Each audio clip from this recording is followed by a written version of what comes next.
On parle santé maintenant avec cette révolution dans le secteur médical. Les chirurgiens utilisent une matière synthétique, le bio-vert, lors de certaines interventions.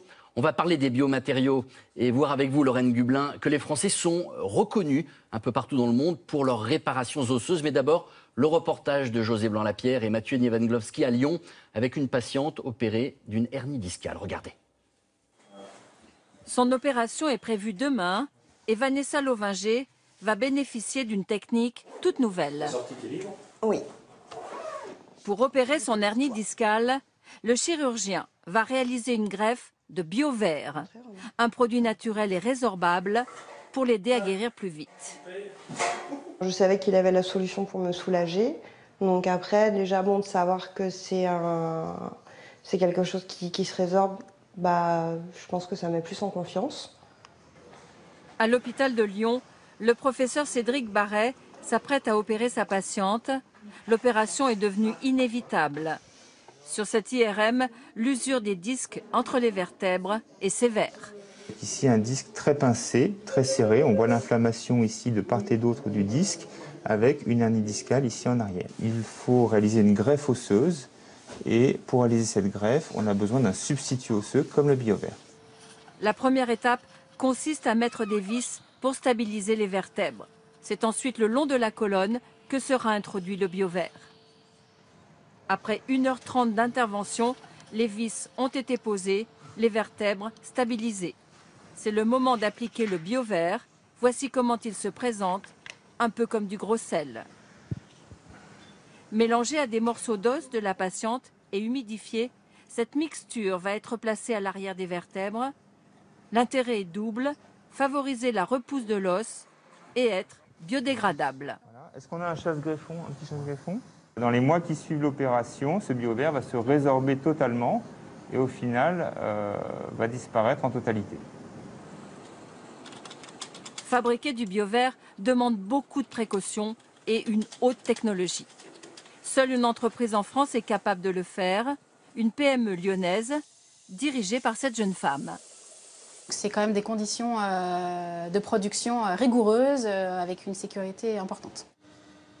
Au départ de la fabrication, un mélange de différents minéraux sous forme de poudre, silicium, phosphore, calcium. C'est vraiment des minéraux qui sont naturellement présents dans le corps et donc qui sont éliminés vraiment de manière très physiologique et très naturelle par le corps. Le mélange est ensuite mis au four à 1400 degrés. À la sortie, le liquide en fusion subit un choc thermique qui provoque les petits cristaux de verre. Une fois séchés, 70% des petites granules sont livrées à l'étranger. Retour à l'hôpital, l'opération s'est déroulée comme prévu. Ici, le bio-vert est testé depuis 18 mois. Les premiers résultats sont très prometteurs, avec des très bons taux de consolidation. Et bien sûr, il nous faut du recul pour pouvoir confirmer ces premières données. Résultat définitif dans 1 an ou 2. Lorraine Gublin, il existe de nombreuses autres méthodes chirurgicales similaires à celle-là pour réparer les os. Les Français sont même à la pointe de l'utilisation des biomatériaux. Oui, alors on vient de découvrir le bio-vert, mais pour réparer des os fracturés ou pour consolider des prothèses, on sait aussi faire un ciment. Alors comment ça marche? Eh bien, ce ciment est fabriqué à partir de phosphate de calcium. Le phosphate et le calcium étant des composants naturels de l'os, ça se présente sous forme de pâte que l'on injecte dans les trous de l'os et quelques mois après, ce ciment se résorbe et se transforme en os biologique. Alors, autre innovation, on n'aura bientôt plus besoin de faire des points de suture. Oui, le fil et les aiguilles pourraient bien disparaître des blocs opératoires grâce à cette invention de chercheurs français. Regardez ces images. Dans cette solution liquide, il y a des nanoparticules. On l'applique comme une colle sur la plaie, on maintient quelques secondes les deux bords et là, les particules s'accrochent à la chair.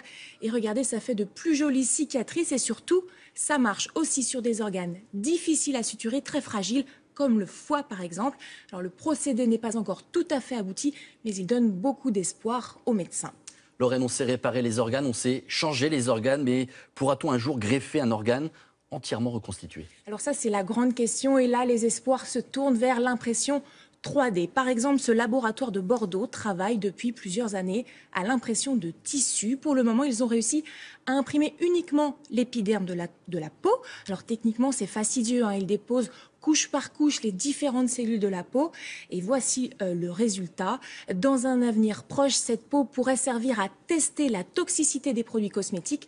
Pour des greffons entiers sur le corps humain, là, on n'y est pas encore. Dans le futur, peut-être. Et merci à vous, Lorraine, pour ces explications étonnantes.